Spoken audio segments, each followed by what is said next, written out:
M&M financial की बात, ये पहला राइट्स इशू कैंडिडेट था जिसकी हमने चर्चा करी। रिसेंटली आपने एक और कंपनी के राइट्स इशू के खबर सुनी। पीवीआर के इसी हफ्ते नंबर्स आए, नंबर्स कमजोर थे और नंबर्स के साथ साथ मैनेजमेंट ने यह भी घोषणा करी कि बोर्ड ने 300 करोड़ रुपए राइट्स इशू के जरिए जुटाने की मंजूरी दी है।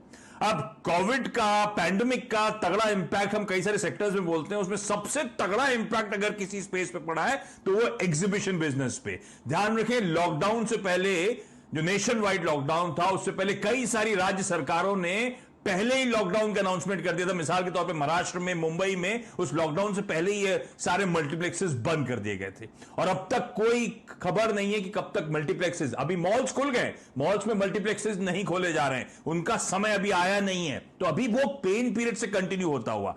इसका मतलब प्रॉफिटेबिलिटी और लिक्विडिटी पे तगड़ा इंपैक्ट। और Q4 नंबर्स तो सिर्फ उसका अंश थे, क्योंकि उसमें रेवेन्यूज 23% गिरे, 74 करोड़ का लॉस आता हुआ नजर आया। अब जो आंकड़ा आएगा Q1 का, वो और चैलेंजिंग होगा, वो और दिक्कत भरा होगा। दिक्कतें हैं, इसलिए आरबीआई के मोरेटोरियम के लिए ये कंपनी ने अप्लाई करा था। 3 महीने का वो ब्याज और असल देने के लिए जो छूट दी गई थी, उसके लिए अप्लाई करा था। तो सब दिक्कतें हैं। उस बीच पीवीआर कुछ फंड रेजिंग की तैयारी करता हुआ, लेकिन ये जैसे हम लोग कह रहे हैं ना, कई सारी चीजें स्टॉक्स में फैक्टर्ड इन है, पर पीवीआर के लिए अभी भी एक क्वेश्चन मार्क मेरे लिए है। मुझे विजिबिलिटी नजर नहीं आती, मुझे कोई क्लैरिटी नहीं है कब वो मल्टीप्लेक्सेस खुलेंगे। मुझे पता नहीं कितने लोग वाकई मल्टीप्लेक्सेस जाके इस समय पिक्चर देखना चाहेंगे। Probably 2 months 3 months down the line भी शायद चैलेंजिंग सिनेरियो पोज हो। तो बिजनेस डिस्टर्ब हुआ है, मॉडल डिस्टर्ब हुआ है फॉर द टाइम बिंग। क्या कॉल होगा पीवीआर पे सर?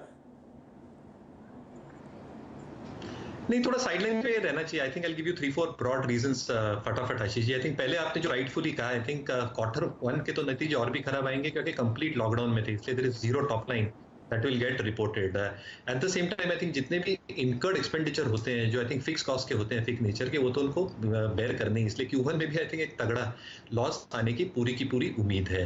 रिकवरी के मोड्स Q2 से जब स्टार्ट होंगे, as the lockdown measure start getting eased, कितने पब्लिक कितनी जाएगी सोशल डिस्टेंसिंग के नॉर्म्स के हिसाब से, और फुटफॉल्स मैनेजमेंट ने बहुत साफ कहा है कि एब्सोल्युटली कम होने वाले हैं इन एब्सोल्यूट टर्म्स। तो आई थिंक जो एवरेज टिकट प्राइसेस होती हैं, आई थिंक वो भी घटने के आसार है, और ओवरऑल टिकटिंग रेवेन्यूज, अच्छा with ticketing revenues and footfalls getting lower, इनके जो आई थिंक ग्रॉस मार्जिन्स होते हैं फूड एंड बेवरेजेस बिजनेस के, जो हम थिएटर जाके पॉपकॉर्न खाते हैं, इसकी ग्रॉस मार्जिन बहुत ज्यादा होती है, तो EBIT को कंट्रीब्यूट काफी सिग्निफिकेंटली करती है, ये भी कम होती जाएगी। Advertising revenue obviously have got renegotiated, and these players are negotiating their rental cost with the distributors as well, जो ने lease की है।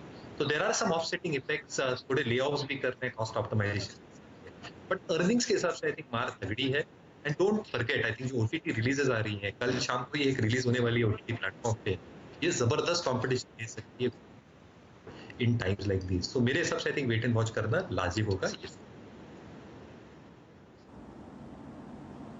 हाँ, वो एक मूवी कल स्क्रीन होने वाली है, कल दिखाई जाएगी ऑनलाइन प्लेटफॉर्म्स पर। तो अब मूवी रिलीजेस, बड़ी बड़ी मूवी रिलीजेस वहां पे होना, और इन मल्टीप्लेक्सेस की यूनियन ने पहले कह दिया जो रिलीज हो चुकी मूवीज हैं उनको हम, जब मल्टीप्लेक्स एग्जीबिशन हॉल्स हमारे खोलेंगे तो हम नहीं दिखाने वाले। तो कॉम्पिटिटिव इंटेंसिटी स्पेस पे अब बढ़ने वाली है, ठीक है। लेकिन ये स्टॉक गजब का मोमेंटम दिखा रहा था इस पैंडेमिक से पहले, क्या तेजी थी इसके। देखा देखी आइनॉक्स लेजर तक बहुत गजब का मूव दिखाना शुरू कर चुका था।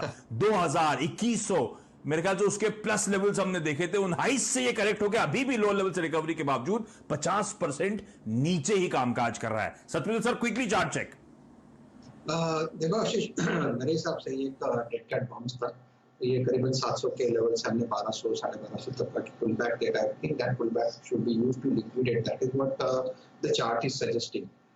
मेरे हिसाब से ये जिस तरह से ऊपरी लेवल से एक प्रेशर आया, उसके बाद ये जो तेजी वाला था, जो बुल्स के हाथ में जो बैटन था, वो जो भाग रहा था तेजी का बैटन लेके, प्रोबेबली ये मंदी वाले के हाथ में फिर से आ सकता है। तो मेरे हिसाब से यहाँ पे जो पुल बैक मिलता है 1000 का एक साइकोलॉजिकल सपोर्ट है, प्रोबेबली 1100 तक भी एक पुल बैक मिल सकता है।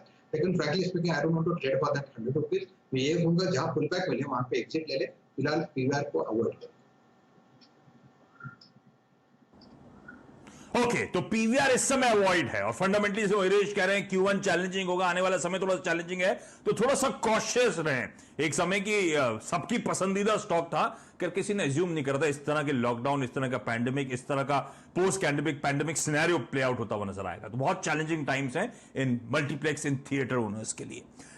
टाटा पावर और इस स्टॉक, इस कंपनी ने भी घोषणा कर दी है और एक्सक्लूसिव सबसे पहले सीएनबीसी आवाज पे मनी कंट्रोल के जरिए हमने जानकारी दी थी और फाइनली वो पुष्टि होती हुई, ये कंपनी तैयारी कर रही है 2000 करोड़ रुपए के राइट इशू लाने की। इनफैक्ट कहा जा रहा है कोटक महिंद्रा कैपिटल को इन्वेस्टमेंट बैंकर की तौर पे अपॉइंट कर दिया गया है इस राइट इशू पर कामकाज शुरू करने के लिए। राइट इशू मोस्ट लाइकली है अगले क्वार्टर में कंपनी का हिट होता हुआ नजर आएगा और यह तक रिपोर्ट करा जा रहा है कि शायद राइट इशू का क्वांटम जो इवेंचुअली इससे ज्यादा हो, जो आपको आपकी स्क्रीन पे इस समय नजर आ रहा है। तो देश की सबसे बड़ी प्राइवेट सेक्टर की power generation company fund raising की तैयारी कर रही है, लार्जली अपने डेट को रिड्यूस करने के लिए और शायद कुछ नई अपॉर्चुनिटीज को टैप करने की तैयारी हो। लेकिन ये वो पॉकेट है, ये वो सेक्टर है, ये वो थीम है जो सालों से डिसअपॉइंट करती हुई नजर आई है। ऐसे में मयूरेश, कभी तो चलेगा, चलने का समय आया क्या? नहीं, आपने बिल्कुल सही कहा आशीष जी। आई थिंक ये थीम कभी चली ही नहीं और इसके रीजंस आई थिंक काफी ऑब्वियस हैं। टाटा पावर के बैलेंस शीट के हिसाब से जो इनकी डेट बैलेंस शीट पे है, that is still quite significant. 47,100 crore की डेट है और हालांकि इन्होंने 2,500 से कम की है debt and they are still expecting that to go down further, क्योंकि 2 इनके स्टेक सेल्स हुए हैं। एनर्जी बिजनेस में इनको $110 मिलियन मिले हैं और शिपिंग बिजनेस और रिन्यूएबल एनर्जीज के थोड़े बिजनेस और टाटा प्रोजेक्ट्स के थोड़े बिजनेस शायद ये बेचने की चाहत रखते हैं over the next few quarter. So bidders कैसे आएंगे, बायर्स कैसे आएंगे, उससे आई थिंक डेट थोड़ी कम हो सकती है। दूसरा, रिजल्ट्स के हिसाब से Mundra and coal JVs obviously did well, but जो रिन्यूएबल एनर्जी और स्टैंड अलोन पावर बिजनेस है वहां पे अभी भी दिक्कतें हैं। अभी आई थिंक अपसाइड रिस्क कहाँ रहते हैं आशीष जी? अपसाइड रिस्क रहते हैं कि जो मुंद्रा पीपीए है वहां पे अगर अमेंडमेंट्स आते हैं, because that ruling has already come through,